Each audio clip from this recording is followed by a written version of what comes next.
Al inicio del siglo XVII, Europa estaba sumida en un caos profundo. Incluso el sonido de las campanas en las aldeas arrastraba el eco de una incertidumbre invisible. Los ejércitos marchaban, las ciudades ardían, los gobernantes se aferraban al poder como náufragos en una tormenta. Sin embargo, detrás de espadas, estandartes y plegarias, un enemigo más silencioso se gestaba. Este no vestía armadura ni blandía acero. Era la corrupción del dinero. La moneda dejaba de representar confianza para reflejar desesperación. Esta fue la base de la crisis llamada Kieper und Bipperzeit. Es una expresión alemana que significa el tiempo de recortar y voltear. Este nombre describe una tragedia económica que cambió la historia del dinero. En ese tiempo, el Sacro Imperio Romano Germánico no era un país unificado. Era un conjunto de cientos de pequeños estados, ducados, obispados y ciudades libres. Cada uno tenía su propio gobernante y, lo más crítico, su propia casa de moneda. Aunque el emperador poseía autoridad teórica sobre el sistema, cada señor actuaba según su voluntad. Cuando los reyes carecieron de oro y plata para financiar sus guerras, comenzó el engaño. Aquí descubrirás documentales sobre cómo funciona el dinero, los secretos de los bancos y la economía global. Suscríbete y cada semana aprende conmigo a entender el sistema financiero. Después de esto, continuamos. Los gobernantes estaban a punto de descubrir hasta qué punto podían manipular el valor del dinero sin destruir la confianza de su pueblo. Nadie lo sabía entonces. Las guerras, en especial la Guerra de los 30 años, requerían recursos inmensos. Necesitaban pólvora, caballos, uniformes, fortificaciones y alimento para los soldados. Sin embargo, el dinero escaseaba, y los cofres del tesoro estaban vacíos. Los gobernantes, desesperados, empezaron a mezclar metales más baratos en las monedas. Sustituían parte de la plata por cobre o estaño. La apariencia de las monedas se mantenía, pero su valor real se desvanecía. Era similar a un panadero que estira la masa con más aire y menos harina para vender más hogazas. A simple vista, el producto parecía igual, pero en esencia era una estafa. Las casas de moneda trabajaban sin descanso. Las nuevas monedas brillaban al salir de los hornos, pero su sonido, al caer sobre la mesa del mercado, era diferente, más hueco y ligero. Los comerciantes lo notaron rápidamente. Las monedas auténticas producían un timbre metálico claro. Las nuevas sonaban apagadas, como si el metal no fuera puro. Con ese cambio de sonido, el colapso monetario comenzó. Al principio, pocos se atrevieron a hablar. Cuestionar al príncipe o al duque emisor de las monedas era impensable. No obstante, los rumores se extendieron velozmente entre mercados y talleres. La gente se preguntaba por qué el precio del pan se había duplicado tan rápido. También cuestionaban por qué un herrero cobraba el doble por un simple clavo. La pregunta general era, ¿qué estaba sucediendo con el dinero? La respuesta resultaba simple, pero aterradora. La confianza se evaporaba. El fenómeno del Kieper und Bipperzeit se propagó rápidamente, como un incendio. Cada gobernante quiso aprovechar la situación antes de que el tiempo se agotara. Si un estado vecino devaluaba su moneda, el otro se veía obligado a hacer lo mismo. De otro modo, sus soldados no conseguirían comprar comida. Así comenzó una carrera hacia el abismo. Fue una competencia de engaños donde cada estado intentaba devaluar su moneda más rápido que los demás. En pocos meses, toda la economía se convirtió en una farsa. Las monedas que parecían de plata eran, en realidad, de cobre en su interior. La gente comenzó a guardar las monedas buenas, las que aún tenían plata real. Por otro lado, se deshacían de las monedas malas.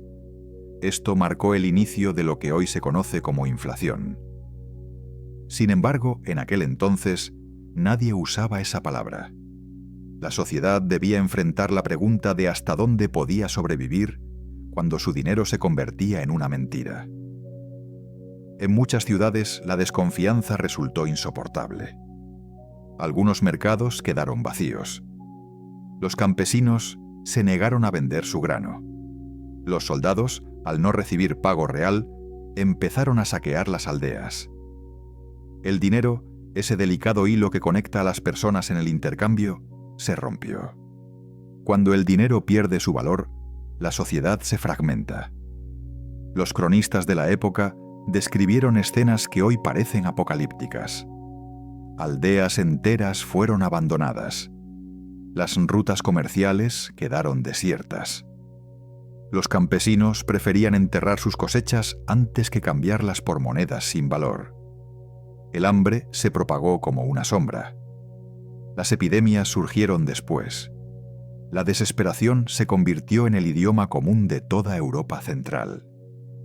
Sin embargo, lo más inquietante no fue la ruina material, sino la ceguera moral. Los gobernantes responsables del desastre no se consideraban criminales. Creían que salvaban a sus reinos. Decían: solo un poco más. Necesitamos acuñar unas pocas monedas para financiar la guerra. Con cada acuñación, robaban silenciosamente a su pueblo. No lo hacían con impuestos, sino con algo más insidioso: la devaluación. El Kieper und Wipperzeit no fue solo una crisis económica. Fue una lección universal sobre la naturaleza humana. Cuando el dinero deja de ser honesto, la sociedad entera empieza a deteriorarse. Pero ¿cómo un detalle tan técnico como la composición del metal en una moneda provocó hambruna y muerte? La respuesta radica en la psicología del valor. El dinero funciona solo porque existe una creencia colectiva en él. No posee un valor intrínseco. Su poder surge de la fe general. Cuando esa fe se rompe, el sistema colapsa sin necesidad de ejércitos ni invasiones. Para el año 1622, el desastre era total. Los soldados, sin recibir una paga útil, comenzaron a saquear para sobrevivir. Los agricultores escondían su grano. Las ciudades padecían hambre. Los precios se disparaban y el comercio se paralizó. Lo que había comenzado como una reforma monetaria se transformó en una catástrofe humana. Aún así, algo más perverso ocurría tras bambalinas. Los gobernantes contrataban a hombres conocidos como maestros de la moneda. Eran empresarios privados que administraban la acuñación. Estos hombres obtenían ganancias mezclando más metal barato del permitido. Luego, compartían los beneficios con sus señores. Todos ganaban, excepto el pueblo. Es pertinente preguntarse si existe una versión moderna de esos maestros de la moneda. También, ¿quién controla hoy el valor del dinero? Mientras tanto, los rumores se extendían sin control. En algunos lugares se acusó a extranjeros de corromper las monedas. En otros, incluso se culpó a las brujas, afirmando que usaban hechicería para hacer desaparecer la plata. La superstición y la desesperación se mezclaron. Así la economía y la fe se derrumbaron simultáneamente. En los mercados, los tenderos empezaron a pesar las monedas individualmente. Si una pieza sonaba apagada al caer sobre la mesa, se rechazaba. Algunos las mordían para verificar su dureza. La confianza, antes imperceptible, se transformó en una tarea física y agotadora. La velocidad del dinero, que mide el flujo económico, disminuyó drásticamente. La gente dejó de comprar, de vender y de creer. Aún así, el sistema continuó funcionando, aunque solo fuera por inercia. Nadie sabía qué más hacer. No existía alternativa. Las monedas devaluadas circulaban porque no había suficientes buenas. Mientras tanto, los poderosos seguían enriqueciéndose. Esta antigua historia podría estar repitiéndose hoy con instrumentos diferentes. El teclado de un banco central, por ejemplo, podría ser el nuevo martillo del acuñador. A medida que la situación empeoraba, los gobernantes intentaron restablecer la confianza mediante decretos. Prohibieron las monedas devaluadas, fijaron precios y amenazaron con castigos a quienes las rechazaran. Algunos incluso impusieron la pena de muerte por negarse a aceptar el dinero sin valor. Pero ninguna de estas medidas funcionó. La confianza no puede ser legislada. La fe no puede ser ordenada. El Keeper Viperside se convirtió en una tragedia continental. Lo que inició como un truco contable terminó en una ruina moral. La gente aprendió una lección dolorosa. El dinero no era metal, sino una promesa. Cuando una promesa se rompe, el pueblo siempre paga el precio. Con la expansión del caos, algo cambió en la mente de la gente. No era solo la pérdida del valor monetario. Era una sensación más profunda, como si la realidad se desmoronara. Las monedas, símbolos de estabilidad por generaciones, se transformaron en recordatorios constantes de la traición de los poderosos. Al sostener una moneda, se sentía el peso de una mentira. Esta mentira no podía mantenerse eternamente. Reparar una confianza destruida es difícil, especialmente cuando cada transacción se percibe como un engaño. En los pueblos, los mercados se vaciaban lentamente. Los agricultores preferían guardar sus cosechas. Los artesanos escondían sus productos. Las familias empezaron a intercambiar objetos en lugar de usar monedas. El trueque, un sistema abandonado siglos atrás, regresaba. Era un intento desesperado por recuperar la lógica del intercambio. Pan por leña, vino por harina, telas por herramientas. El dinero había perdido su valor, y la gente intentaba sobrevivir volviendo a lo esencial. Los gobernantes, a su vez, se encontraron atrapados en su propio juego. Necesitaban más dinero para mantener la guerra. Sin embargo, cada nueva acuñación reducía aún más la confianza. La inflación se había vuelto una espiral imparable. Algunos príncipes intentaron imponer nuevas monedas. Prometían que éstas serían puras, con plata verdadera.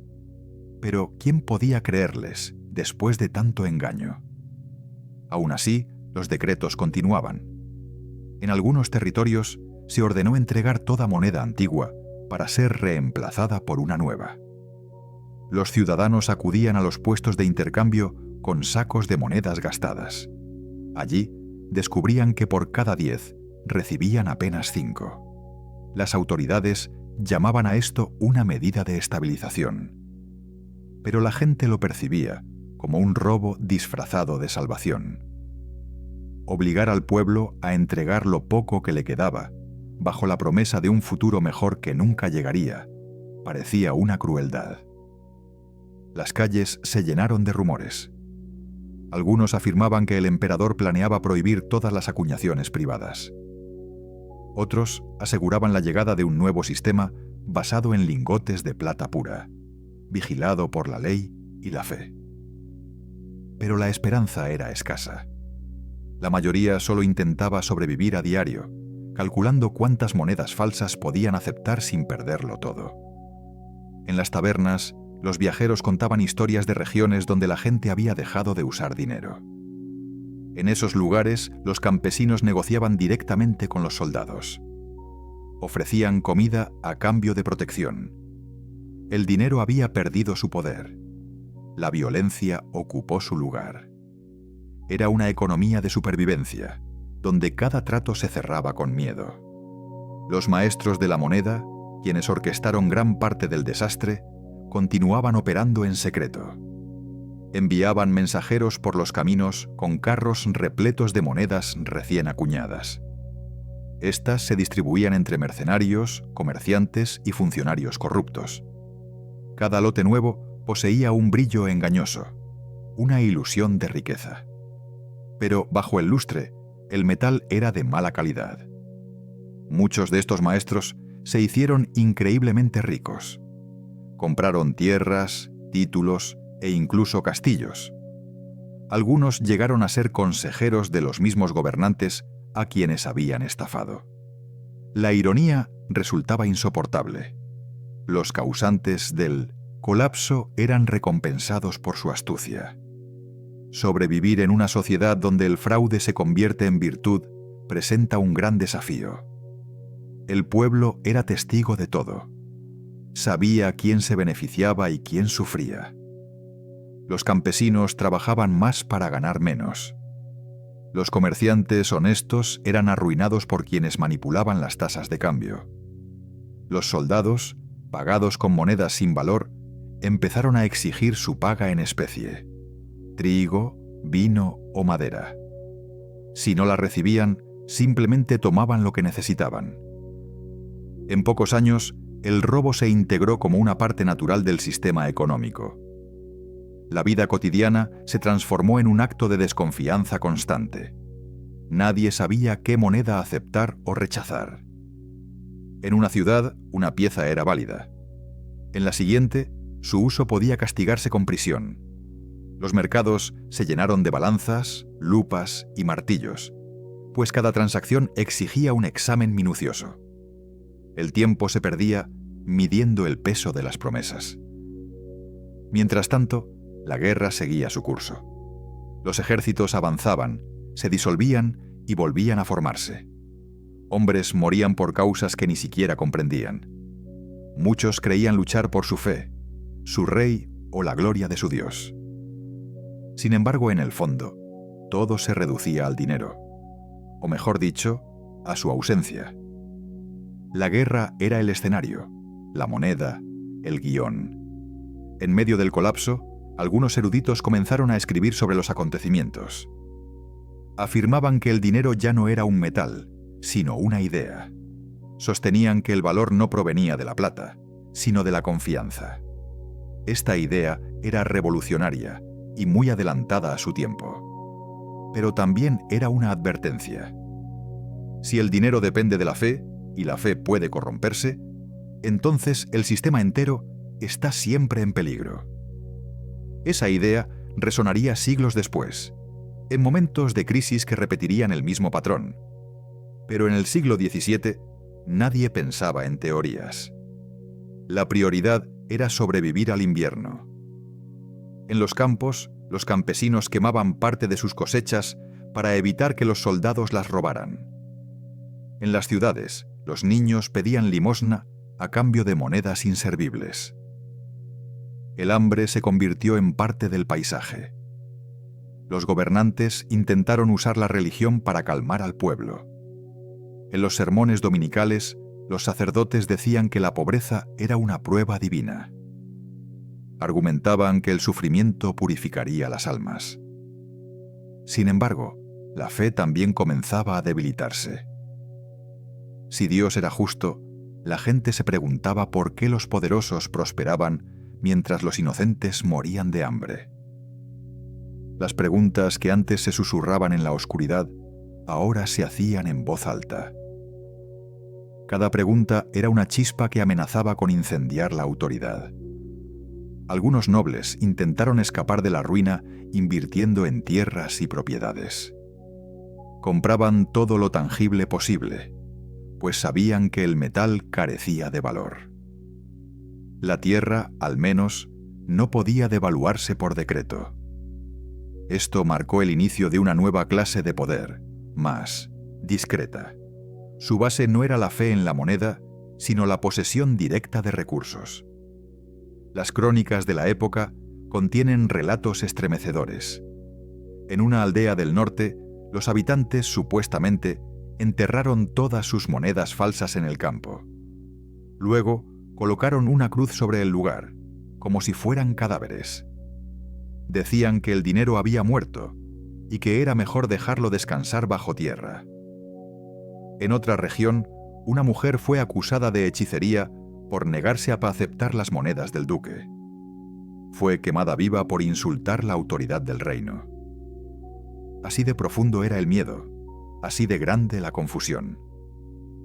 El colapso del dinero no solo destruyó la economía, también destruyó la verdad. Nadie sabía en qué creer. Las palabras de los gobernantes carecían de valor. Las promesas de los sacerdotes se sentían vacías. Las leyes cambiaban cada semana. En ese vacío, el caos fue la única constante. Los años siguientes fueron una agonía prolongada. Las hambrunas se sucedieron. Los campos quedaron abandonados. Los caminos se llenaron de ladrones. Las ciudades padecieron enfermedades. En medio de esto, los gobernantes seguían culpando a otros: extranjeros, comerciantes, campesinos e incluso elementos sobrenaturales. Nadie quería admitir la verdad más simple. Ellos mismos habían destruido la base de su poder. Sin embargo, incluso en el abismo, algunos comprendieron la lección. Ciertos estudiosos comenzaron a hablar de la necesidad de un control central del dinero. Proponían una autoridad única que evitara los abusos de cada estado. Era una idea peligrosa. Aún así, fue sembrada en aquel momento.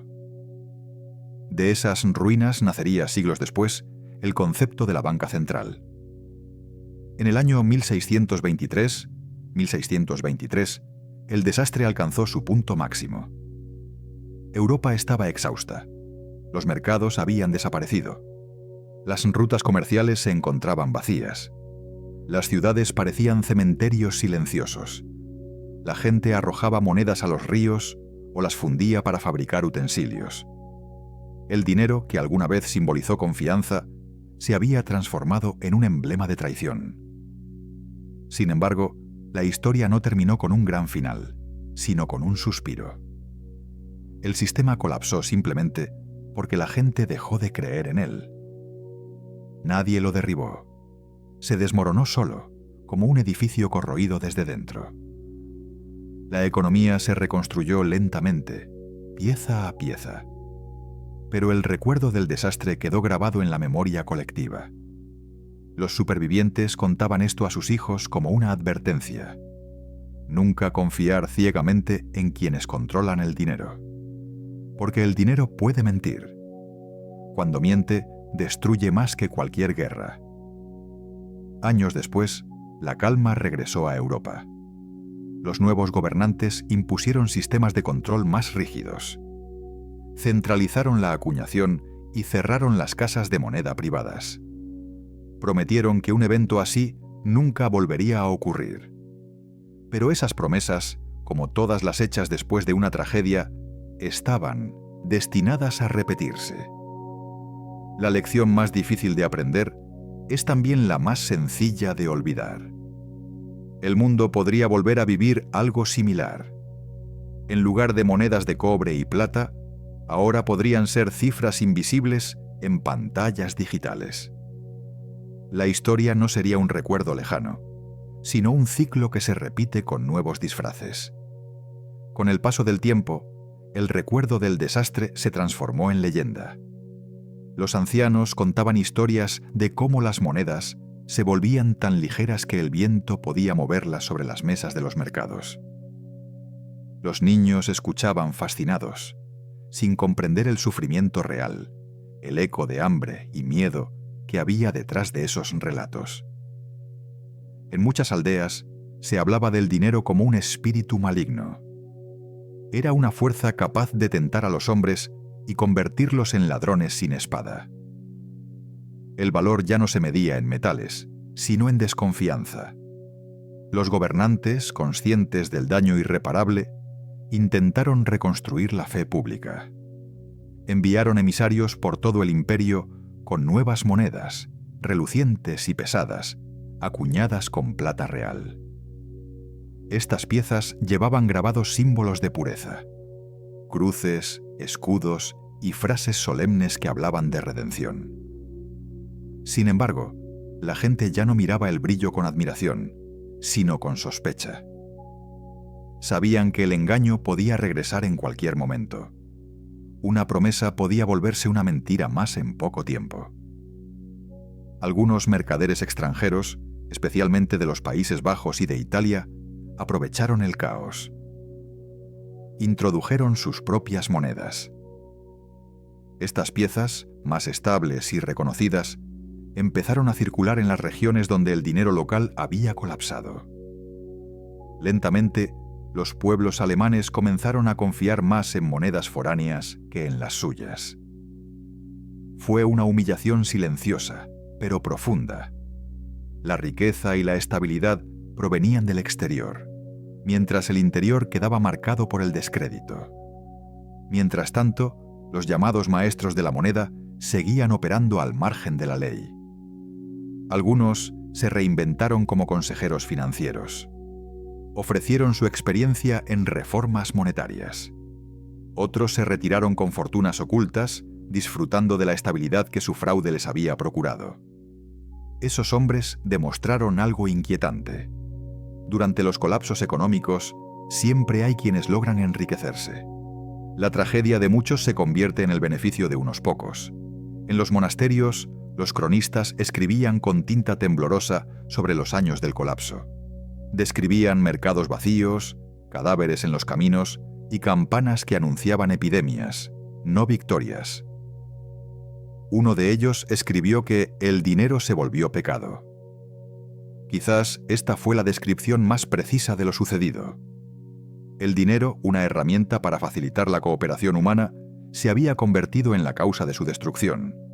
Cuando los gobernantes se reunieron para discutir cómo restaurar el orden, las discusiones fueron largas y amargas. Algunos pedían castigo para los responsables. Otros exigían una reestructuración completa del sistema. Pero la verdad era que nadie podía señalar a un solo culpable. Todos, en mayor o menor medida, habían participado en la corrupción monetaria. La crisis no fue solo el resultado de decisiones equivocadas, sino de un colapso moral colectivo. En los meses siguientes se redactaron decretos y edictos buscando imponer nuevos estándares de pureza. Las casas de moneda fueron inspeccionadas. Muchas de ellas cerraron. En los documentos oficiales se hablaba de una purificación económica. Sin embargo, el daño era tan profundo que ningún papel podía repararlo. La confianza no se acuña, ni se imprime, ni se decreta. Se gana lentamente y se pierde en un instante. A medida que los años pasaban, la gente usaba el término Kieper und Wipperseid con una mezcla de miedo y desprecio. Era una advertencia. Recordaba cómo la avaricia podía arruinar naciones enteras. Aquella expresión, nacida del engaño, simbolizó el colapso de la moral. Incluso generaciones después, con la economía estabilizada, los comerciantes enseñaban a sus hijos a desconfiar de las promesas del poder. Decían: nunca creas en el valor del metal si quien lo acuña no cree en su palabra. Pero lo más inquietante es que en medio de la ruina algo nuevo surgió. Los gobernantes comprendieron que la fragmentación había sido su peor enemigo. Había demasiadas manos acuñando, demasiados intereses enfrentados. Por ello, empezaron a centralizar el control del dinero. Ya no habría cientos de casas de moneda, sino unas pocas, bajo la supervisión directa de la autoridad imperial. De esa decisión nacería, lentamente, la idea moderna del Banco Central. Al principio, la gente percibió esa medida como un alivio. Pensaban que el control central evitaría nuevos abusos. Sin embargo, ¿qué sucede cuando la tentación de la devaluación se concentra en un solo lugar? La historia demostraría que el poder no desaparece, solo cambia de manos. Mientras tanto, en las aldeas, la vida continuaba entre ruinas. Las familias reconstruían sus casas con los restos de las viejas monedas fundidas. Algunos herreros fabricaban botones, adornos y utensilios con lo que antes fue dinero. Existía un cierto consuelo en transformar la mentira en algo útil. Daban un nuevo propósito a aquello que había causado tanta desgracia. El tiempo, como siempre, hizo su trabajo. Los niños nacidos después del colapso crecieron escuchando historias. Les contaban cómo el pan costaba el doble cada día, o cómo los soldados saqueaban iglesias buscando monedas verdaderas. Para ellos, todo sonaba a fábula. Quizá lo era. Con el paso de los años, las tragedias se disfrazan de lecciones. Pero el eco de aquella crisis nunca se apagó por completo. En los archivos imperiales quedaron los registros de las pérdidas. Había listas de aldeas arruinadas y nombres de banqueros desaparecidos sin dejar rastro. Los documentos hablaban de un continente que había tocado fondo. Entre las páginas, una verdad se repetía. El dinero no es riqueza, la riqueza real es la confianza. Aún así, no todos aprendieron la lección. En los siglos siguientes, Europa volvería a experimentar con la deuda y la devaluación. Cada generación creía poder hacerlo mejor que la anterior. Pensaban que esta vez el sistema era diferente. Creían que el progreso o la tecnología impedirían otro desastre. Pero el patrón permanecía, esperando su momento para repetirse. En las universidades, los estudiosos del futuro analizarían el Kieper und Vipersite como un fenómeno casi mitológico. Lo compararían con colapsos como el de Roma, la hiperinflación de la República de Weimar o desastres financieros posteriores. En cada comparación encontrarían el mismo error: la creencia de que el dinero puede manipularse sin consecuencias humanas. Hubo, sin embargo, una última paradoja. De las ruinas del colapso nació la semilla del sistema moderno. Los nuevos bancos centrales, las normas de acuñación y las leyes de control surgieron del miedo a repetir el pasado.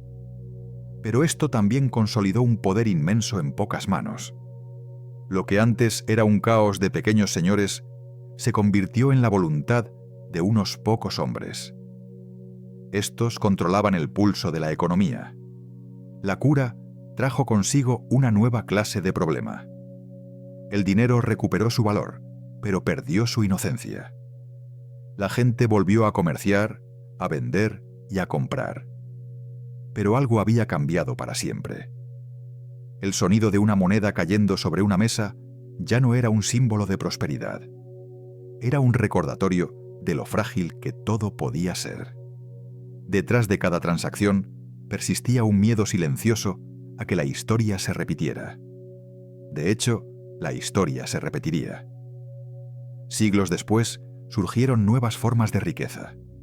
El mundo comenzó a confiar en billetes, en bancos y más tarde en números invisibles. El fantasma del Kieper und Vipersite seguía allí, oculto. Recordaba a quienes quisieran escuchar que el valor más peligroso es aquel que se da por sentado. La historia del colapso de las monedas en el siglo XVII no fue solo un episodio olvidado. Fue una advertencia. Esta advertencia viajó a través de los siglos, oculta en las fluctuaciones de los mercados. Se manifestó en las burbujas financieras y cada vez que un gobierno decidió emitir más dinero. Lo hacía con la esperanza de resolver lo que no quería enfrentar. Al final, toda crisis comienza con una pequeña justificación. Se dice, solo esta vez, solo por necesidad, o solo hasta que pase la guerra. Pero el dinero, como la confianza, no entiende de excepciones. Cuando se corrompe, el proceso es irreversible. El Kieper und Vipersite terminó cuando ya no quedó nada por destruir. Pero su sombra se extendió por los siglos. Recordó que la codicia humana no tiene fecha de caducidad. El eco del desastre resonó durante generaciones.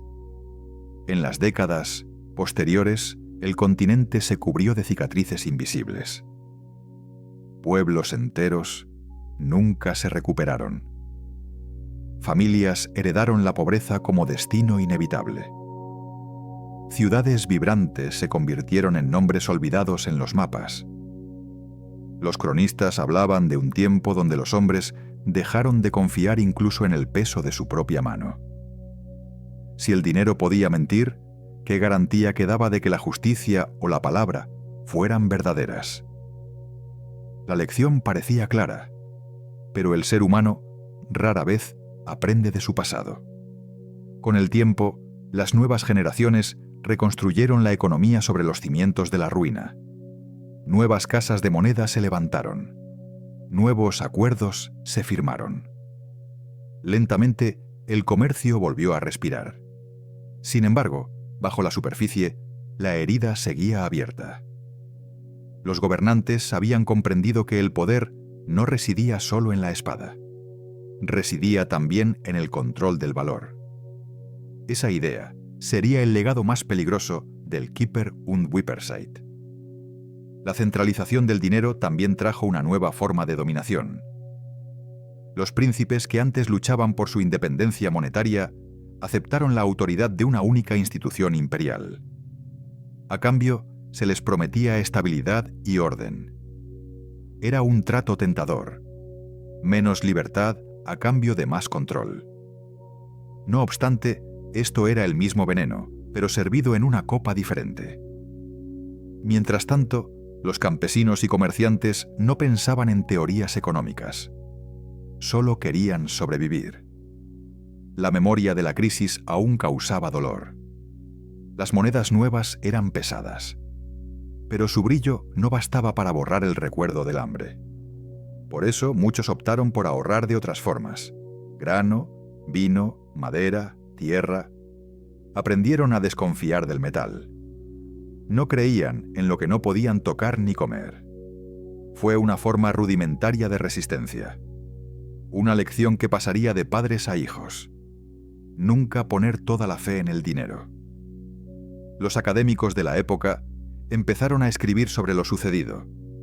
Intentaban comprender cómo un sistema entero pudo derrumbarse sin una invasión extranjera ni un cataclismo natural. Algunos culparon a la guerra, otros a la codicia. Unos pocos, más lúcidos, señalaron la pérdida de confianza. Uno de ellos escribió: «El dinero es el espejo del alma del reino. Cuando el espejo se quiebra, ya no refleja la verdad, sino la deformidad del poder». Pero incluso cuando las palabras advertían del peligro, el ciclo de la ambición ya estaba en marcha. El comercio internacional comenzaba a expandirse. Los nuevos imperios mercantiles del Atlántico competían por el oro del Nuevo Mundo. La plata americana inundaba Europa. Los mercados florecieron, y con ellos regresó la ilusión de abundancia. Sin embargo, esa misma abundancia sembraba las semillas de futuras devaluaciones. Cuanto más metal circulaba, menos valía. El mundo no había aprendido nada. Mientras los gobernantes europeos soñaban con imperios globales, la gente común seguía luchando por mantener sus hogares. En las aldeas, las historias del Kipper und Wippersheit se transformaron en parábolas. Los ancianos contaban cómo la avaricia de unos pocos había convertido la riqueza en polvo. Las madres enseñaban a sus hijos a desconfiar de los hombres que prometían milagros económicos. El recuerdo del dinero falso se volvió una moral, casi una religión de la prudencia. En algunos pueblos se instauró una tradición curiosa. Una vez al año, los habitantes fundían una pequeña cantidad de metal. Con ello, creaban un medallón o una cruz. Lo llamaban la plata de la verdad. No servía como moneda, pero simbolizaba la honestidad perdida. Era una forma de recordar que el valor verdadero no podía fabricarse con engaños. Sin embargo, mientras el pueblo intentaba sanar con la memoria, las élites seguían diseñando nuevas formas de control. Los bancos comenzaron a surgir. Prometían seguridad y custodia del dinero. Las letras de cambio, los pagarés y los primeros créditos sustituyeron a las monedas en muchas transacciones. Fue un cambio silencioso, pero decisivo. El dinero se volvió más abstracto, menos tangible. La promesa de metal se transformó en la promesa de papel. El papel, al igual que el metal, dependía de una sola cosa: la confianza. La humanidad podría estar caminando hacia el mismo abismo, solo con un disfraz diferente. Los gobernantes celebraban el progreso. Decían que la modernidad había llegado. Argumentaban que el comercio era más ágil y la economía estaba protegida de errores pasados. Pero en realidad, solo habían trasladado el poder. Este pasó de los hornos de las casas de moneda a las mesas de los contadores. La alquimia no había desaparecido. Simplemente se había vuelto invisible. La idea del control centralizado del dinero creció de manera constante.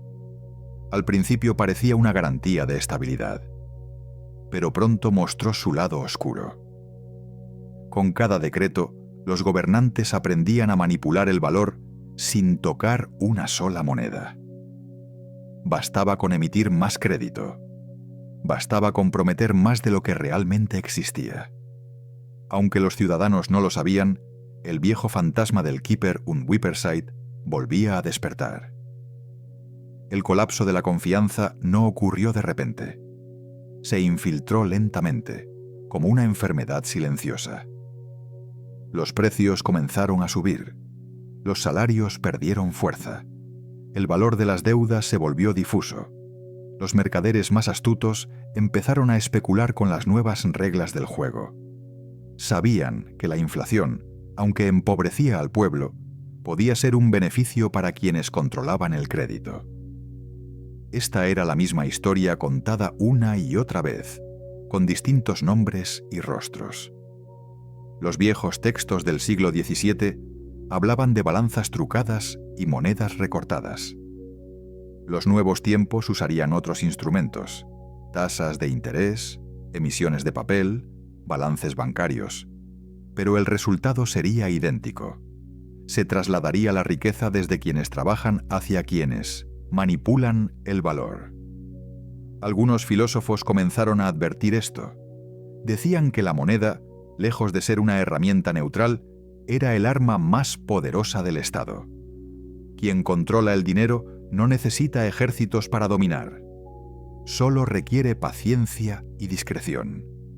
La fuerza bruta había sido reemplazada por la fuerza del crédito. Pasaron las décadas. El recuerdo del Keeper und Whipperside quedó sepultado en los libros. Fue relegado a los márgenes de la historia. Pero cada cierto tiempo, en medio de un nuevo colapso o una crisis financiera, alguien rescataba aquel nombre antiguo. Lo pronunciaba en voz baja, como una advertencia olvidada. Lo más inquietante de esa historia no es lo que ocurrió, es lo que reveló. El dinero no tiene alma. Sin embargo, puede corromper el alma de quienes lo controlan. El valor no se destruye por accidente, sino por decisión. Cada generación, en su arrogancia, cree poder burlar las leyes invisibles de la confianza y el equilibrio. A principios del siglo XVIII, el imperio que había sufrido la catástrofe finalmente estabilizó su moneda. Las guerras cesaron. Los mercados revivieron. Los pueblos comenzaron a prosperar de nuevo. Pero la lección había quedado grabada en el subconsciente colectivo. Nadie lo decía en voz alta. Aún así, todos sabían que la estabilidad tenía un precio. La paz se sostenía sobre un pacto silencioso. Creer en el valor del dinero, aunque la historia demostrara lo contrario. En los templos, los sacerdotes empezaron a usar la metáfora del dinero en sus sermones. Decían que la fe debía ser como una moneda de plata pura, sin mezcla, sin engaño. Los creyentes asentían. Sabían que esas palabras no solo hablaban del espíritu, sino también de la realidad circundante. La pureza ya no era solo una virtud moral, sino también económica. En las universidades, los jóvenes estudiosos debatían las causas del colapso. Algunos decían que la raíz estaba en la guerra, otros en la codicia humana. Pero unos pocos, más atrevidos, sugerían que el verdadero problema era la estructura misma del dinero. Un sistema basado en la fe podía ser tan frágil como la fe de quienes lo sustentaban. Y la fe, lo sabían bien, era lo primero que se perdía en tiempos de crisis. Mientras tanto, la gente común intentaba olvidar. El hambre y el miedo se disiparon con los años, pero dejaron una prudencia amarga. Los campesinos escondían pequeñas reservas de metal, no por riqueza, sino por desconfianza. Las familias guardaban historias y refranes sobre el valor de las cosas. Les hablaban de no creer en la abundancia fácil, de la necesidad de ganarse todo con esfuerzo. Era una sabiduría nacida del sufrimiento. Así, entre ruinas y lecciones, Europa entró en una nueva era. Pero las sombras del pasado seguían allí, ocultas. Esperaban el momento de recordar al mundo lo que ocurre cuando la codicia intenta reemplazar la confianza. Porque aunque cambien los rostros, las herramientas y los nombres, la esencia del engaño siempre es la misma. Con el tiempo, los historiadores comenzaron a mirar hacia atrás con una mezcla de fascinación y horror. El Kieper und Wippersheit no fue solo una crisis económica. Fue una radiografía de la naturaleza humana. En los registros de la época, cartas, decretos y diarios privados, se podía ver el mismo patrón. Una pequeña decisión justificada por la necesidad, una mentira tolerada por conveniencia, una promesa rota en nombre del bien común. Así, la corrupción del dinero fue también la corrupción del alma colectiva. Algunos pensadores empezaron a reflexionar sobre la relación entre el poder y la moneda. Decían que el dinero no era solo una herramienta para el comercio. Era el lenguaje oculto del poder político. Quien podía alterar su valor sin consecuencias, tenía el control de las voluntades. La guerra ya no se libraba solo con espadas y cañones. También se libraba con decretos y emisiones. Los gobernantes del siglo XVII habían descubierto cómo conquistar sin invadir. Manipulaban el valor del dinero hasta someter a sus propios pueblos. La idea era tan simple como peligrosa. Si se podía financiar una guerra o pagar una deuda con monedas cada vez más ligeras, no había razón para detenerse. Cada gobernante encontraba una excusa. Uno decía que era por defensa, otro por fe, otro por estabilidad. Pero detrás de cada justificación existía el mismo motor: la codicia disfrazada de necesidad. Los maestros de la moneda, artesanos de la devaluación, se convirtieron en los villanos más odiados del imaginario popular. En obras de teatro y canciones satíricas se les describía como alquimistas del engaño. Eran hombres que podían transformar la riqueza real en humo. Se les pintaba con manos manchadas de cobre y sonrisas doradas. Muchos de ellos murieron ricos. Pero su legado quedó maldito. Representaban el precio de vender la confianza de un pueblo por unos cuantos cofres llenos de metal adulterado. Sin embargo, incluso mientras los cronistas los condenaban, otros hombres seguían sus pasos. La tentación de crear riqueza de la nada nunca desapareció. Era una promesa demasiado atractiva para resistirla. ¿Quién podría negarse a la ilusión de que basta con acuñar, imprimir o registrar para ser rico? En los siglos posteriores, el mundo vería el mismo truco con distintos disfraces. Los metales darían paso al papel. El papel daría paso al crédito. El crédito, más tarde, a los dígitos invisibles. Pero la esencia no cambiaría: la creación artificial de valor a costa de la confianza de todos. Algunos economistas del futuro escribirían que el Kieper und Wippersheit fue el primer ensayo de la inflación moderna. Y tal vez lo fue. Pero más allá de números y fórmulas, lo que realmente ocurrió fue una ruptura moral. Los pueblos comprendieron que su riqueza podía desaparecer de un día para otro, sin una guerra, sin una invasión, sin un terremoto. Solo bastaba que quienes mandaban mintieran sobre el valor del dinero. Esa revelación marcó a una generación entera. Muchos campesinos se negaban a aceptar monedas nuevas por miedo a ser engañados. Algunos preferían usar oro extranjero o volver al trueque. En ciertos mercados, los comerciantes pesaban cada moneda antes de cada transacción. Era como si midieran la sinceridad del gobierno en una balanza. La economía se volvió un acto de fe, y la fe, una forma de supervivencia. Una sociedad difícilmente puede sostenerse cuando todos sospechan de todos. Las relaciones humanas empezaron a deteriorarse. Las deudas entre vecinos se rompieron. Los préstamos entre familiares se convirtieron en motivo de disputa. Los casamientos, que antes sellaban alianzas comerciales, se disolvieron por desconfianza. El dinero, en lugar de unir, había dividido. La moneda falsa no solo contaminó los bolsillos, sino también los corazones. Sin embargo, entre tanto caos, algunos vieron una oportunidad. Ciertos comerciantes se adaptaron rápidamente al nuevo orden. Compraban barato lo que otros temían vender. Acumulaban bienes reales y esperaban a que la tormenta pasara. En este canal cada semana te esperan explicaciones claras y fascinantes sobre el dinero. Desde cómo los bancos crean riqueza hasta cómo los gobiernos manipulan las finanzas.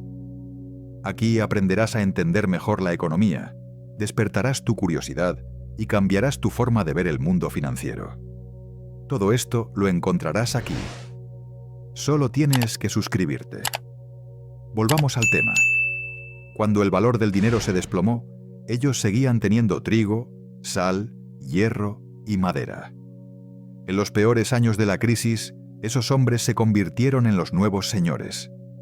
Habían aprendido una lección que los poderosos aún no entendían. El valor real no se acuña, se cultiva.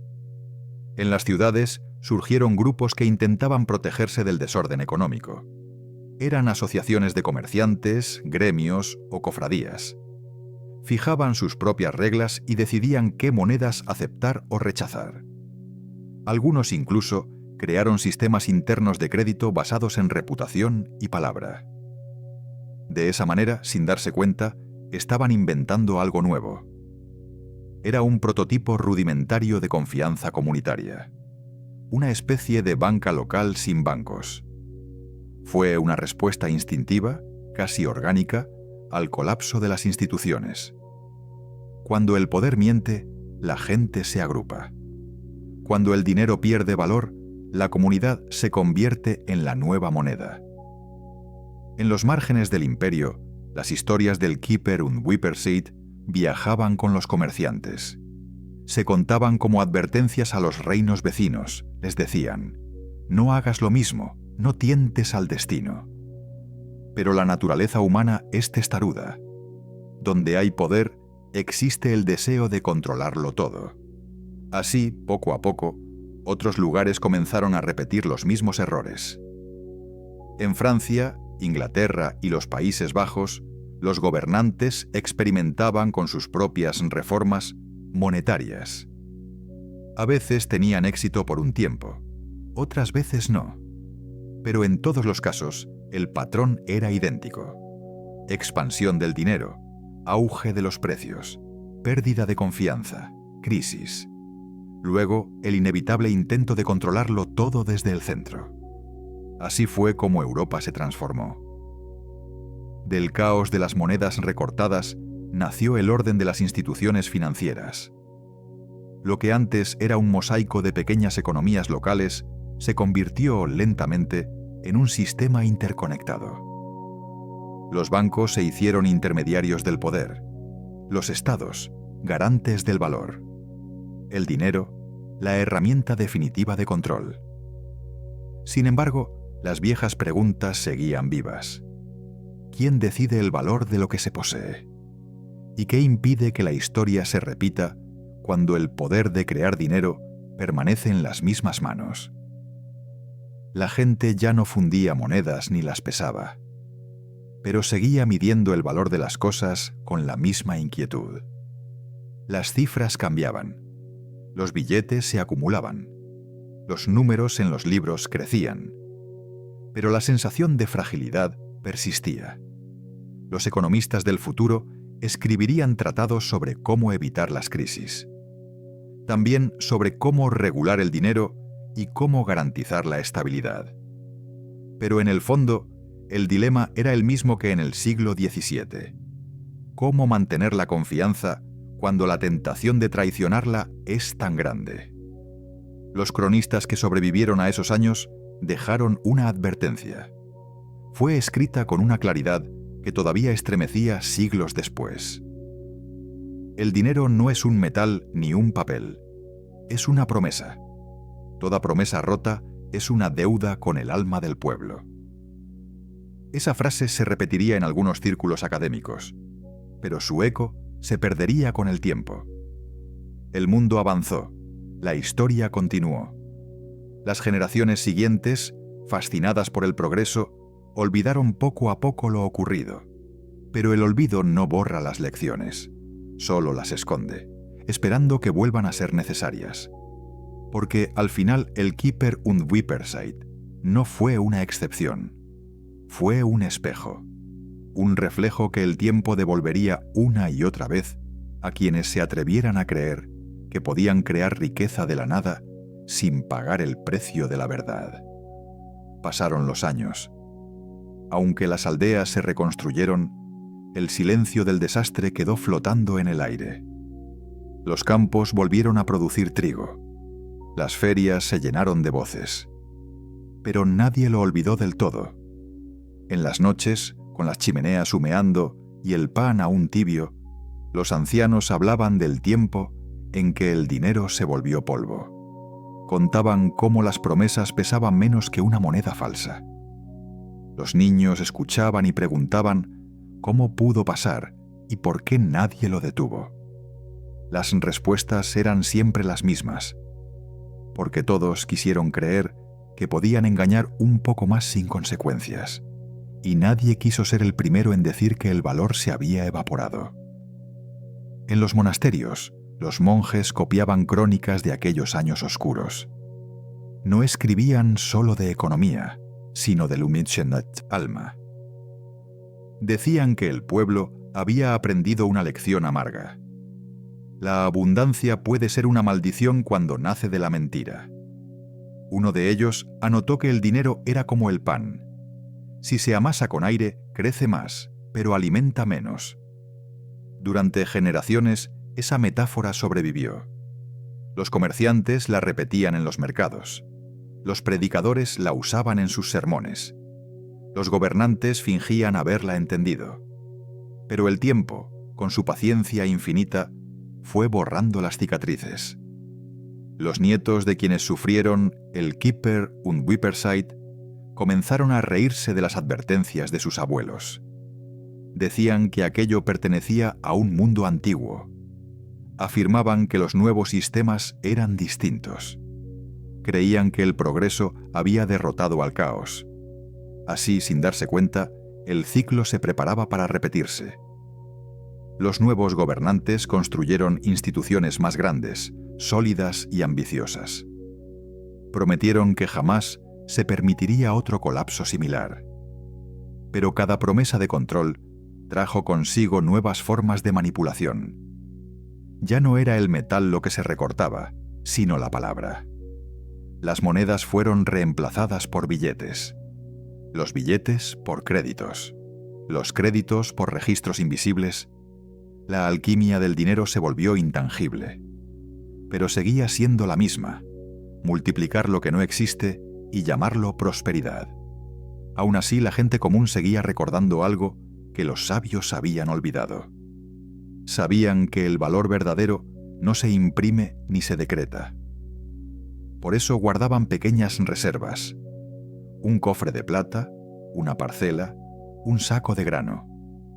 Era su forma de protegerse de los discursos de los poderosos. Se aferraban a algo que no pudiera ser diluido por decreto.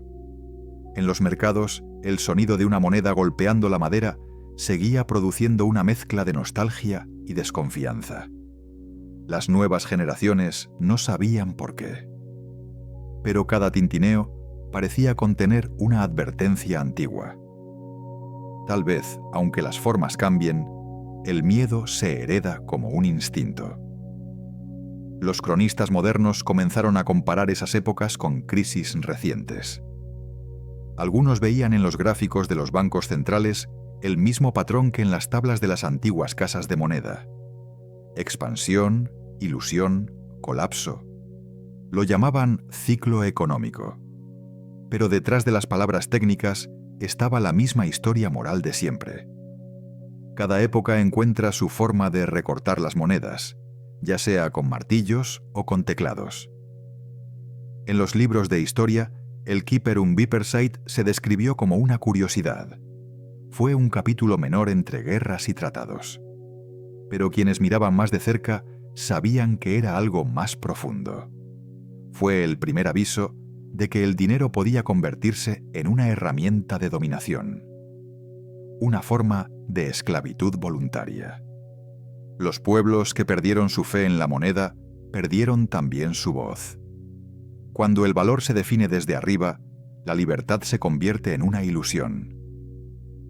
En los campos, los campesinos contaban una historia sencilla. Decían que una vez, hace mucho tiempo, el mundo se detuvo. Los hombres habían olvidado el valor de una palabra, y desde entonces, cada vez que alguien prometía crear riqueza de la nada, el viento soplaba un poco más fuerte. Era como si el pasado intentara advertirles. Así, entre el ruido de las ferias y el murmullo de las iglesias, el recuerdo siguió vivo. No en los libros, sino en la desconfianza silenciosa con que la gente miraba su propio dinero. Sabían que cuando el brillo se vuelve más importante que el valor, el desastre solo espera el momento para regresar. Con el paso de los siglos, los rastros del Kyperum Vipersite se diluyeron en el tiempo, pero su esencia permaneció en la conciencia colectiva de Europa. Nadie lo mencionaba en voz alta. Sin embargo, cada comerciante, campesino y banquero llevaba dentro la sombra de aquel engaño. Era como una cicatriz invisible. Recordaba que el dinero, por más sólido que parezca, puede quebrarse con una sola mentira.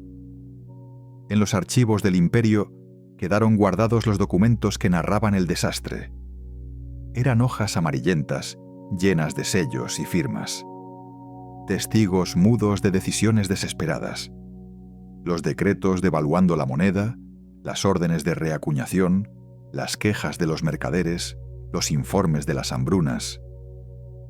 Todo estaba allí, como una confesión escrita con tinta fría. Entre esas páginas, los historiadores del futuro encontrarían un mensaje inquietante. La caída de la confianza no ocurre de un día para otro. Se gesta lentamente, con cada excusa aceptada, con cada abuso tolerado. Hubo quienes trataron de advertirlo antes de que fuera demasiado tarde. Hombres que vieron el peligro en los primeros destellos de la ambición. Algunos escribieron tratados advirtiendo que el dinero debía mantenerse puro, como la palabra de un juez. Otros, más valientes, hablaron abiertamente contra los gobernantes. Denunciaron las falsificaciones encubiertas.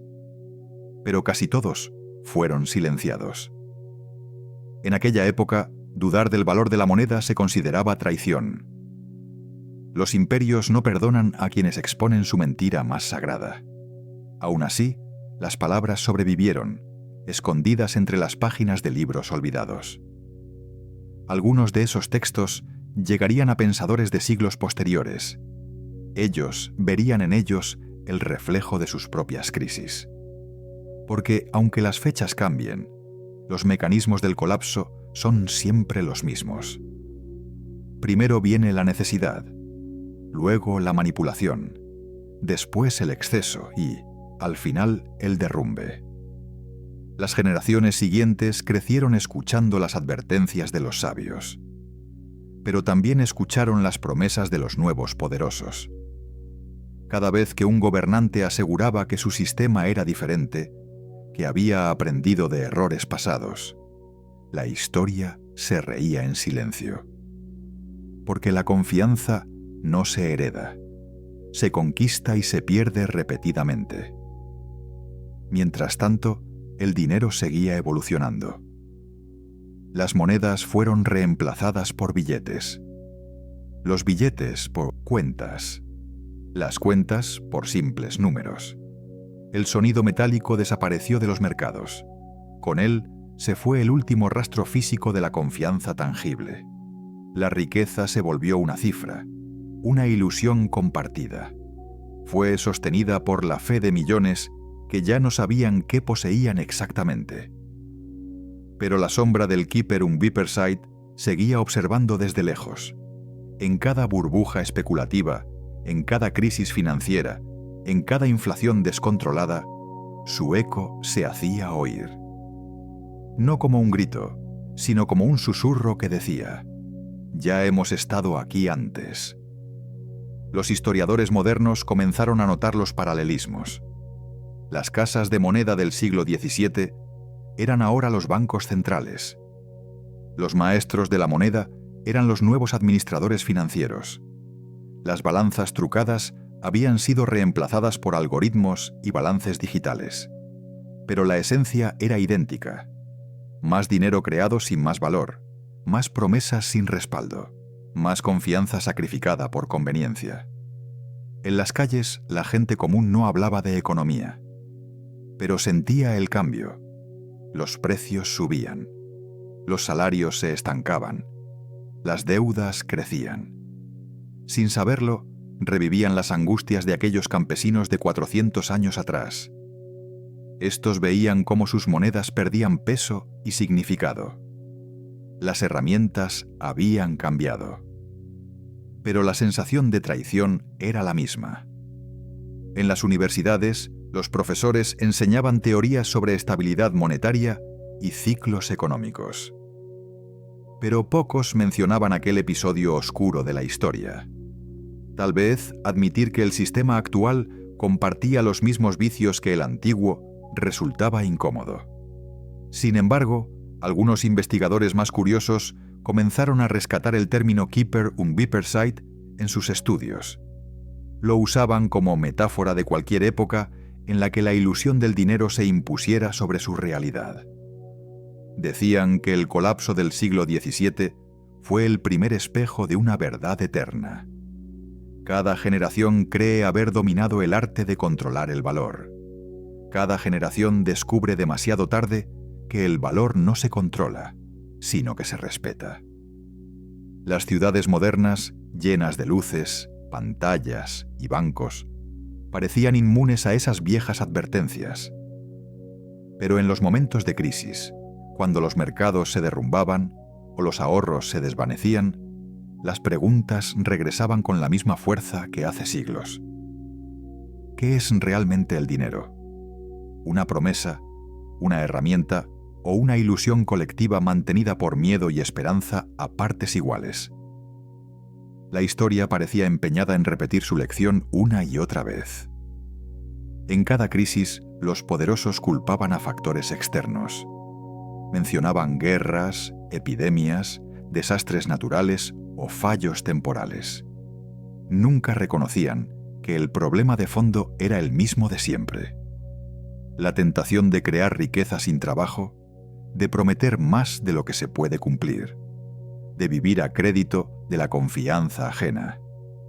Durante siglos, los economistas debatieron entre dos visiones: quienes creían que el dinero debía tener un respaldo real y quienes defendían que bastaba la fe del pueblo.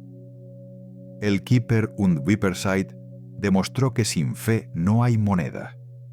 También demostró que la fe sin límite es el terreno fértil del colapso. La gente común lo entendía mejor que los académicos. En los pueblos, los refranes lo decían todo. El dinero falso arde más rápido que la leña seca. Quien acuña mentira, paga con hambre. El oro pesa, pero la palabra sostiene. Esas frases, nacidas del dolor, eran más sabias que cualquier tratado. A medida que los siglos avanzaban, el poder del dinero se hizo más sutil y total. Ya no era necesario falsificar monedas. Bastaba con manipular la confianza. bastaba con convencer a la gente de que todo seguía bajo control, de que los números en las pantallas eran tan reales como el metal que una vez guardaron en sus manos. Era la misma magia, solo que perfeccionada. Así, el espíritu del Keeper und Vipersite se volvió inmortal. No como un recuerdo lejano, sino como una advertencia viva. Está presente en cada decisión que pone la codicia por encima de la verdad. Porque la historia, al final, no es una sucesión de fechas, es una sucesión de errores repetidos. Entre todos ellos, ninguno es tan costoso como olvidar el precio de la confianza. Los imperios que nacieron después de aquella crisis construyeron sus cimientos sobre el miedo a repetirla. Prometieron vigilancia, regulación y control absoluto. Pero incluso el control más estricto no puede evitar la tentación humana de romper las reglas. Esto sucede cuando el beneficio inmediato parece irresistible. Por eso, cada cierto tiempo, el eco del pasado vuelve a resonar con fuerza. No con monedas recortadas, sino con deudas impagables, inflaciones disfrazadas de progreso y rescates financieros. Estos reparten pérdidas entre los inocentes y ganancias entre los poderosos. En el fondo, el Keeper und Vipersite nunca terminó. Solo cambió de forma. Ahora vive en los bancos que emiten riqueza digital. También en los gobiernos que gastan más de lo que tienen. Y en los mercados que prometen prosperidad infinita. Como entonces, la gente sigue queriendo creer. La verdad, tan simple como insoportable, es que sin confianza no hay sistema posible. Pero la confianza siempre tiene un límite. Ese límite, cuando se cruza, marca el comienzo de otra caída. Aunque cambien los siglos, el resultado será siempre el mismo. El despertar amargo de un pueblo que descubre que su dinero, una vez más, era solo humo con forma de promesa. A medida que la modernidad avanzaba, el eco del pasado se disfrazó de sofisticación. Las grandes capitales del mundo se llenaron de bancos. Había oficinas con columnas imponentes y hombres vestidos con trajes que hablaban de estabilidad. El dinero ya no brillaba, ahora se registraba. En los libros de contabilidad, las cifras parecían más sólidas que el metal. Pero debajo de esa nueva arquitectura, del valor, el viejo fantasma del Keeper und Vipersite seguía respirando. La diferencia era que ahora se hablaba de crecimiento, progreso y desarrollo. Las mismas palabras que antes justificaban el engaño regresaban, pero con una voz más pulida. Los líderes prometían abundancia sin límites, economías en expansión constante y prosperidad para todos. La gente, una vez más, quería creer, porque la fe en la promesa de la riqueza es más fuerte que la memoria del desastre. Los maestros de la moneda del pasado se habían convertido en banqueros centrales. Ya no trabajaban con hornos y martillos. Ahora operaban con números y políticas monetarias. Su poder era mayor, pero también más invisible. Podían alterar la economía entera sin acuñar una sola moneda, sin tocar una pieza de metal. Bastaba un decreto, una tasa, una emisión. Y el mundo, una vez más, obedecía. La tecnología que se suponía traería claridad solo complejizó las sombras. Los flujos de dinero se movían a una velocidad imposible de comprender. Miles de transacciones por segundo. Cifras que cambiaban de país sin dejar rastro físico. El valor se volvió un espejismo digital. Pero la naturaleza del engaño seguía intacta. Más promesas de las que podían cumplirse. En las calles, sin embargo, la gente empezaba a sentir algo familiar. Los precios subían. Las deudas crecían. Los salarios apenas alcanzaban. Las generaciones que habían crecido en la abundancia se encontraron con la realidad de la escasez. Aunque pocos sabían explicarlo, muchos lo sentían. Algo en el sistema no funcionaba. Las voces disidentes comenzaron a aparecer. Algunos periodistas, economistas y pensadores advirtieron que el patrón de siglos atrás se repetía. La creación artificial de dinero, aunque digital, seguía teniendo el mismo efecto corrosivo. El exceso de confianza en gobiernos y bancos era una versión moderna de la fe ciega en las casas de moneda del siglo XVII. Pero igual que en el pasado, la mayoría prefirió ignorarlo. Siempre es más fácil creer en la estabilidad que enfrentar la posibilidad del colapso. La historia enseña, pero también adormece. Las lecciones más duras se vuelven soportables solo cuando se olvidan. Mientras tanto, los poderosos usaban un lenguaje distinto para disfrazar las mismas decisiones. Ya no hablaban de acuñar monedas, hablaban de estimular la economía, de flexibilización cuantitativa y de ajustes necesarios. Los términos eran nuevos, pero el mecanismo era idéntico: crear más dinero del que existe y confiar en que nadie notara que su valor se diluía. El resultado era el mismo de siempre. Los ricos se volvían más ricos y los pobres más pobres. Los activos subían de precio. Pero el pan, el alquiler y la vida cotidiana se volvían cada vez más caros. Mientras los poderosos celebraban los buenos indicadores económicos, el pueblo volvía a vivir la realidad que los cronistas del Keeper und Wippersheit habían descrito siglos atrás. En las academias, algunos estudiosos desempolvaron los viejos textos sobre aquella crisis. Descubrieron con asombro que argumentos, justificaciones e incluso errores eran casi idénticos. La diferencia radicaba en el escenario. Donde antes había reinos, ahora había estados. Donde antes había monedas de plata, ahora había dinero electrónico. Pero la esencia seguía siendo la misma: la ilusión de poder crear valor sin esfuerzo. En los foros y debates, la gente empezaba a hacerse preguntas. ¿Por qué todo parece más caro cada año? ¿Por qué el dinero alcanza para menos? ¿Por qué las decisiones de unos pocos afectan la vida de millones? Las preguntas eran las mismas que se hacían los campesinos del siglo XVII cuando sus monedas perdían peso, solo que ahora las respuestas eran más confusas, técnicas y distantes. Los líderes decían que el sistema era demasiado complejo para que el pueblo lo entendiera. Afirmaban que había que confiar, que los expertos sabían lo que hacían. Las mismas palabras se dijeron cuando los gobernantes recortaban las monedas, prometiendo que era por el bien del reino.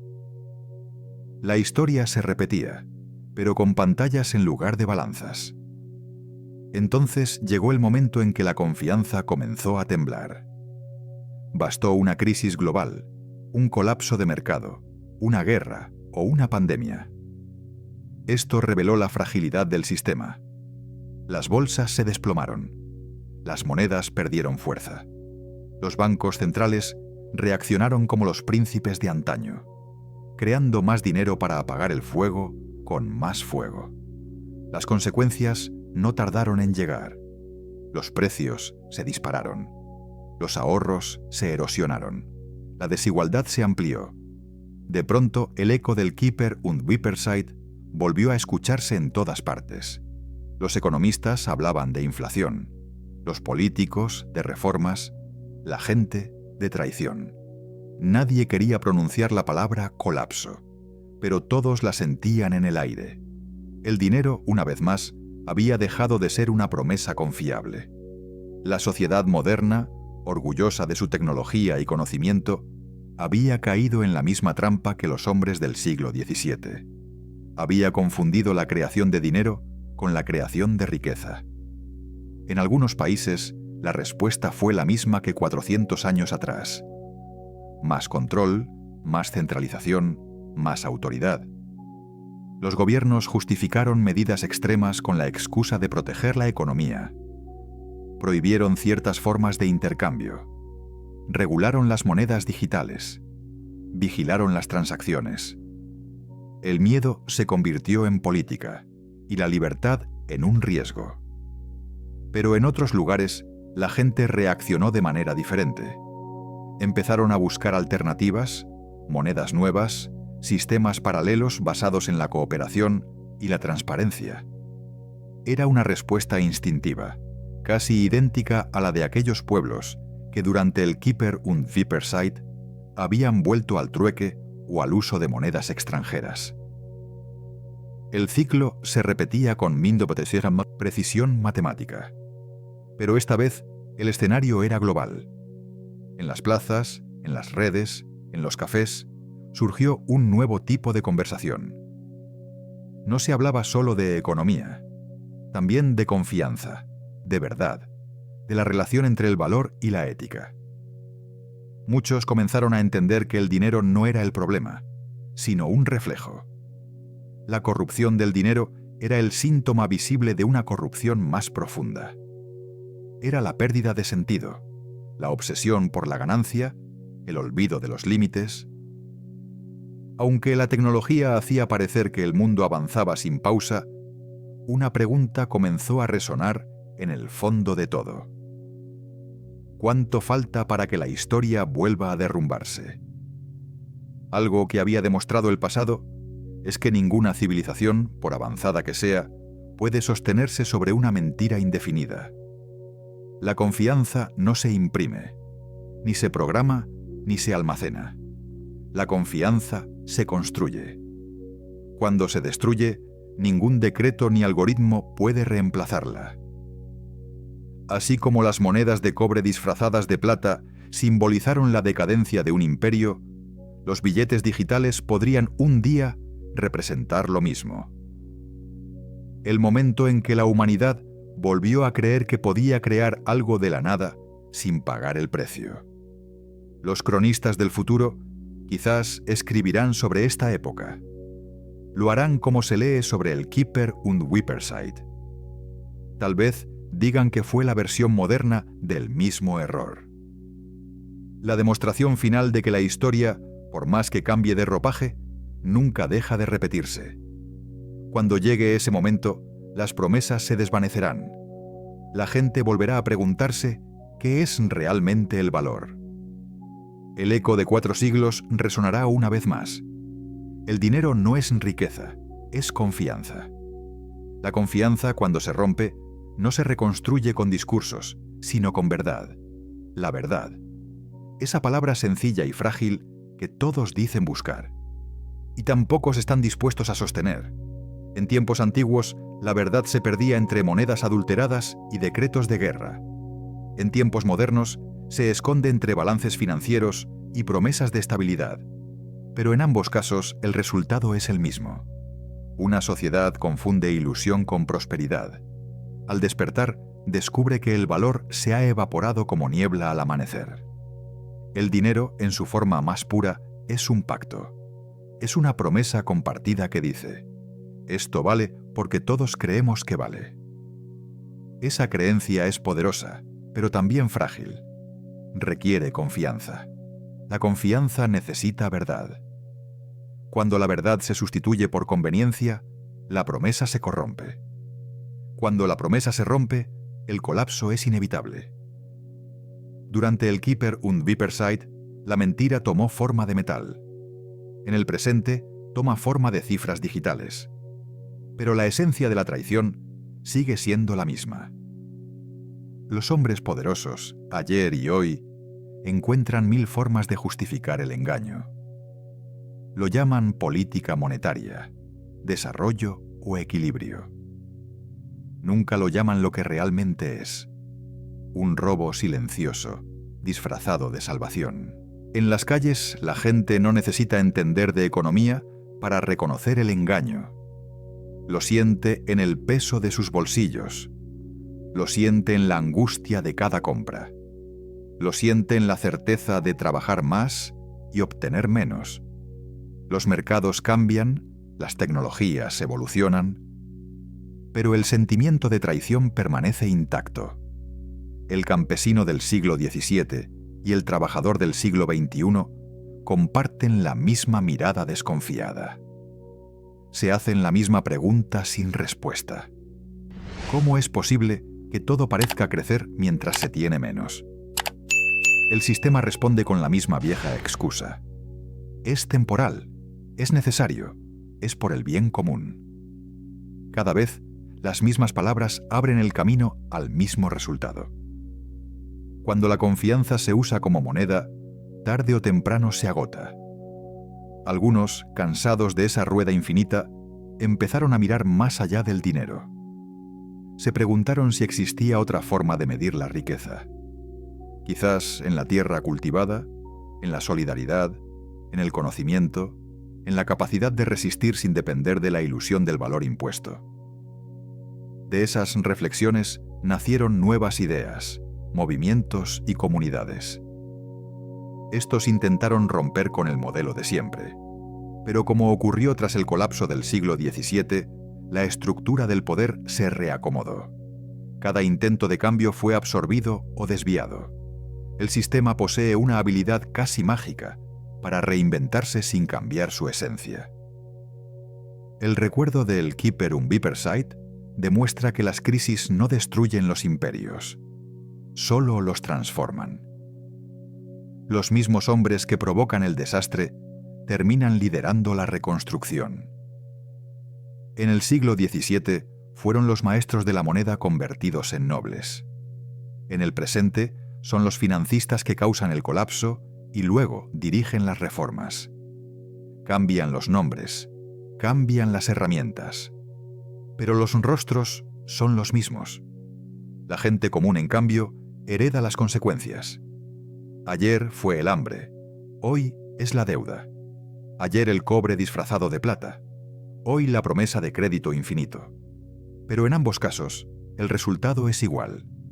La vida se vuelve una carrera contra un valor que se escapa a cada paso. La historia enseña que toda economía basada en la ilusión está destinada a romperse. No importa cuán grande o sofisticada sea. En algún punto, el espejismo se disuelve. Cuando eso ocurre, lo único que queda es la verdad desnuda, aquella que nadie quiso mirar a tiempo. Imagina un futuro dentro de 100 años. Los libros del mañana hablarán de esta época. Lo harán como se habla del colapso de las monedas del siglo XVII. Dirán que el mundo se ahogó en su propia abundancia. Confundió liquidez con riqueza y números con bienestar. Contarán que la gente perdió la fe, no por ignorancia, sino porque comprendió que la fe sin límites se convierte en servidumbre. En esos libros se citarán los mismos ejemplos. El campesino que vio su pan duplicar el precio de un día para otro. El trabajador moderno que vio su salario valer la mitad en mindobelsind, cuestión de meses. El gobernante que juró proteger a su pueblo mientras destruía su futuro con promesas vacías. Entre esas páginas, quizás alguien vuelva a pronunciar el nombre del Keeper und Wipersite. No será como una anécdota, sino como un espejo. En realidad, el dinero siempre ha sido eso, un espejo del alma colectiva. Cuando los pueblos son honestos, el dinero refleja confianza. Cuando los pueblos se dejan dominar por la codicia, el dinero se convierte en mentira.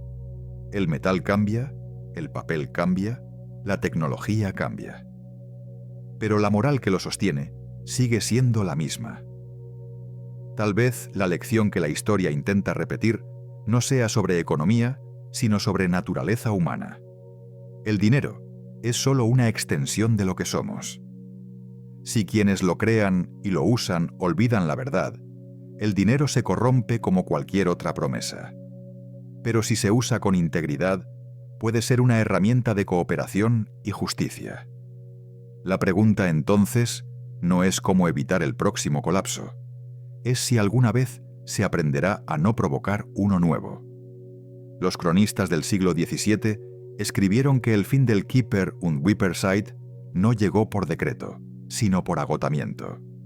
El sistema colapsó porque todos, incluso los corruptos, se cansaron de su propia mentira. Quizá esto también ocurra con el mundo moderno, no porque la tecnología falle o los mercados se derrumben, sino porque la gente deje de creer. Cuando la fe desaparece, el sistema muere. Tal vez, solo entonces, la humanidad recuerde lo que olvidó hace siglos: que el valor real no se mide en cifras, sino en confianza. Que la riqueza no se crea de la nada, sino del esfuerzo, de la palabra cumplida, del respeto mutuo. En el fondo, todo colapso económico es también un colapso moral.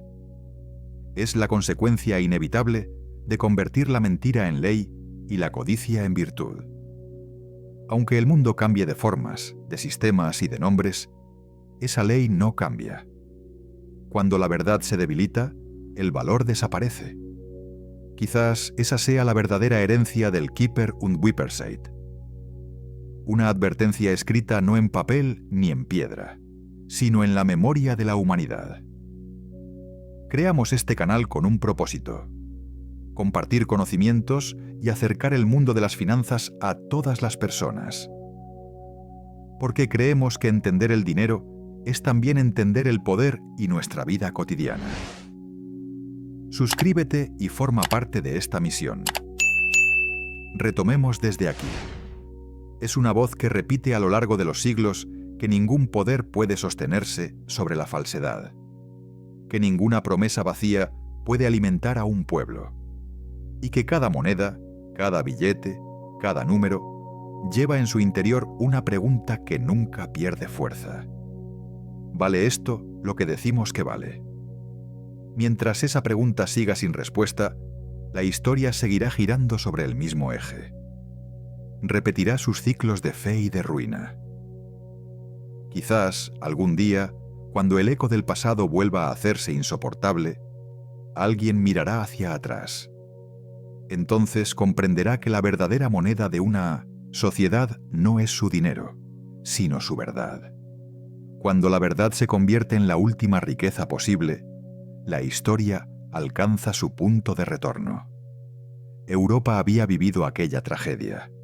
Había experimentado aldeas arrasadas, mercados vacíos y monedas huecas. Aunque el tiempo curó las heridas, la desconfianza quedó incrustada en el alma del continente, como un hierro candente.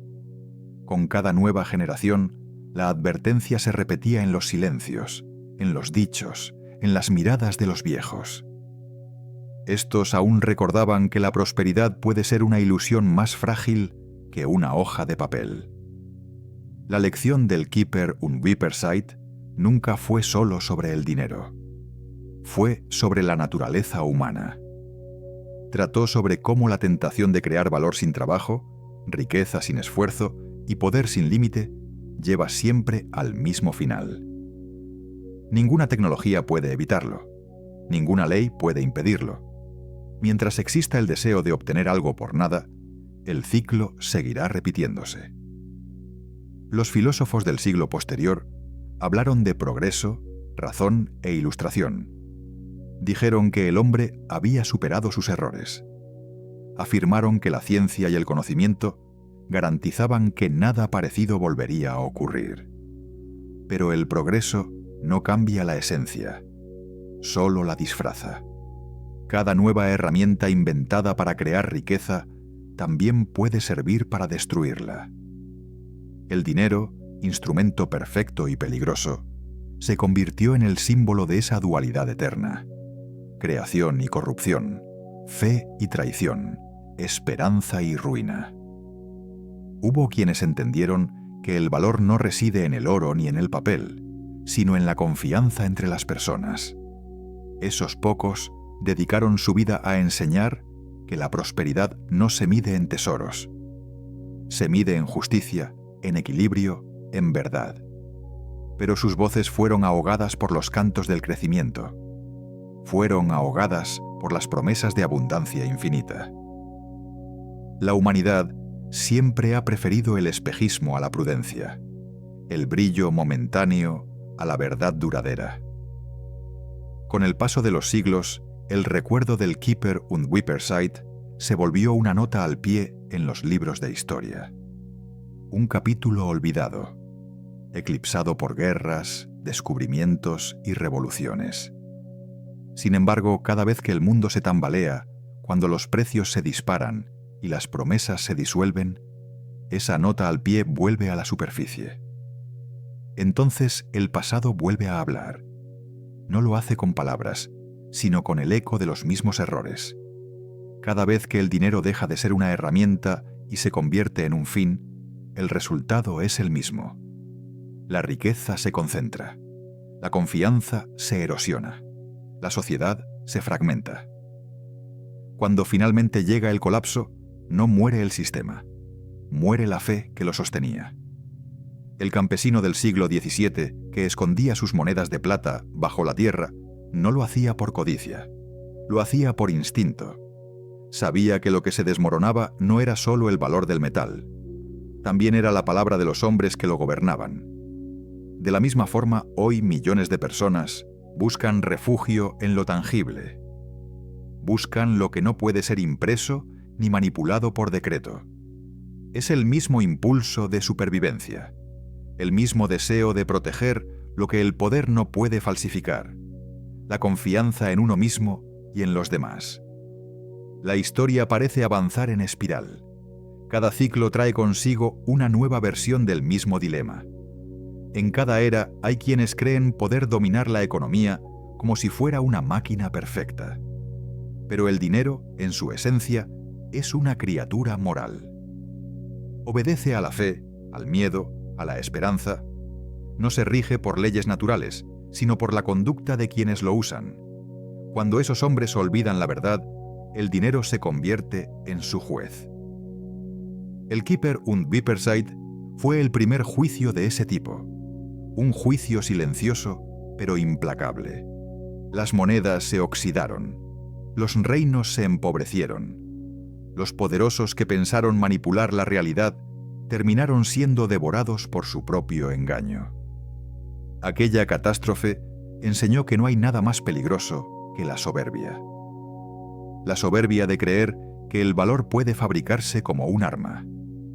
En los siglos siguientes, cada crisis económica repetiría el mismo guión con distinto escenario. La caída de los mercados, la inflación descontrolada, los rescates, las deudas. Cada vez los poderosos prometían que esta vez sería distinto. Cada vez el pueblo pagaba el precio de esa mentira. Cada vez la historia dejaba claro que la estabilidad no se construye sobre cifras, sino sobre principios. Tal vez el verdadero legado de aquel desastre sea la conciencia de que la economía no es un asunto de metales ni de billetes, sino de moral. La moneda más fuerte no es la que tiene más oro detrás, es la que está respaldada por la honestidad. Un sistema puede resistir guerras y pobreza, pero no puede resistir la pérdida de confianza. Cuando la mentira se convierte en la norma, todo lo demás es cuestión de tiempo. Quizá por eso, en los momentos más oscuros, el hombre vuelve a lo esencial, a la palabra, al intercambio directo, a la comunidad. Cuando la moneda falla, la humanidad recuerda que su verdadera riqueza está en la cooperación. Esa fue la enseñanza que sobrevivió al Kieper und Vipersheid. Incluso entre las ruinas del engaño, el hombre puede reconstruirse si vuelve a confiar en otro hombre. Hoy, al mirar hacia atrás, el colapso del siglo XVII no parece una simple curiosidad histórica. Es un espejo, un reflejo que muestra lo que ocurre cuando se olvida que el dinero no tiene alma, pero puede reflejar la nuestra.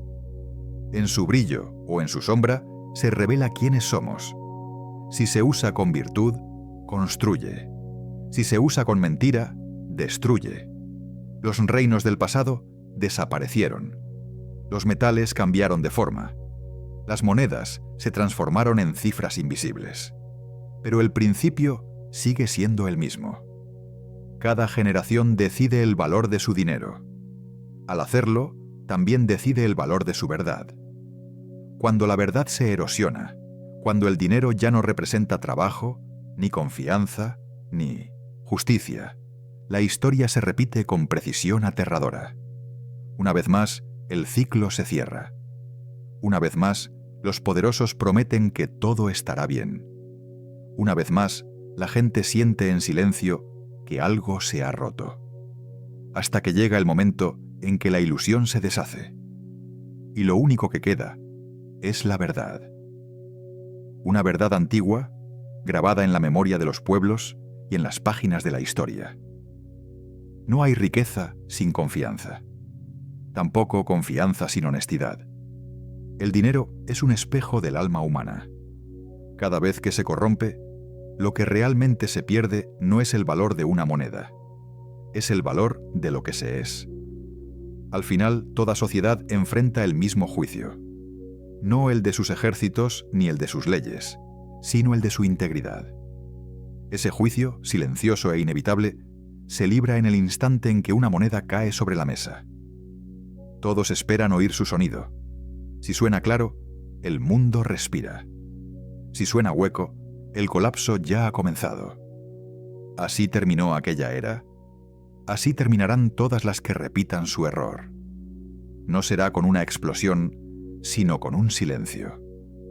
El silencio de una promesa rota.